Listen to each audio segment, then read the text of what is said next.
am looking at Star Wars: The Old Republic.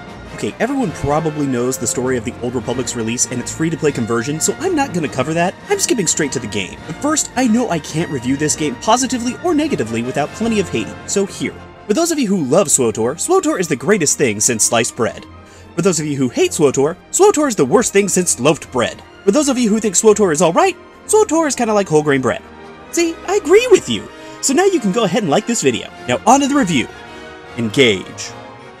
No, wait, I messed that up! Don't move up! This intro, better than all 3 prequels combined. Just saying. So you create your character. I'm going green, because once you go green, you never can think of a good rhyme. You also pick your class. I'm going Jedi. Let's face it, at one point in your life, and at one point I mean every point, you wanted to have a lightsaber. And you can only pretend a flashlight is a lightsaber for so long. Apparently when you hit your 20s, people start looking at you funny. Plus, I've probably spent as much on batteries as I have on my college education. Frankly, SWTOR doesn't feel like an MMO. It feels more like an RPG with online multiplayer capability. And I'm okay with that. I'd rather play alone anyway. I don't like people. That's why I'm glad SWTOR gives you companions. It's like having my own little minion. And I mean that quite literally.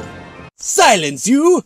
Now fetch my slippers! One thing I will give SWTOR is they know how to do story. Some people have complained that having everything voice acted makes even simple quests take forever, but really, having boring old kill quests acted out makes me feel like there's actually a reason for me to kill 10 bad guys, rather than this little chunk of text telling me to. I'm sure there's a reason in there somewhere, but like hell I'm gonna read it to find out. Also, did I mention the f***ing lightsabers? Wow! It's so beautiful! Who cares that I'm just pushing buttons? Now, I normally don't cover this, but I feel like I have to. Crafting in the Old Republic is interesting, in that you don't actually have to do anything. Your companions, you know what, I'm just gonna call them minions, do it all for you! Hooray! No more having to go out and mine and gather and waste your time having a job inside a video game! If you haven't guessed, I'm not a fan of crafting, but in SWTOR it actually worked for me. I like having my minions do my dirty work. Plus, knowing that they're miserable out there mining and gathering makes me all warm inside. You also get your own ship. While I wish you could buy a different one, I'm really not going to complain about a free ship. And unless you work really hard at outfitting it, it's just a means of getting from one planet to another. There are some space missions you can do which are just rail shooters, but I didn't really bother. They don't involve lightsabers.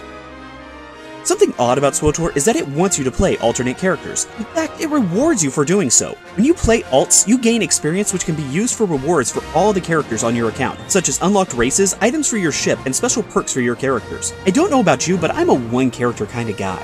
Playing another feels like I'm cheating on my main. I told you, I'm doing this for you. For us, really. I'll be thinking of you the whole time, I swear. Hello, green lady. As normal, I don't care about PvP or raids, so I'm not covering them, but I'm told that they are there. Really, the main reason to play SWTOR is for the story. If you're a fan of KOTOR, just play the game like a single-player RPG and you'll be fine. All the classes have different storylines, so there's plenty to experience. If you're a fan of MMOs, all the elements are there. While they may not be perfect or all that original, it's at least a free game to play to waste some time with. Some people may complain that the free-to-play version is too restricted to enjoy the game, but really, they didn't restrict lightsabers or story. And that's all I needed to enjoy myself.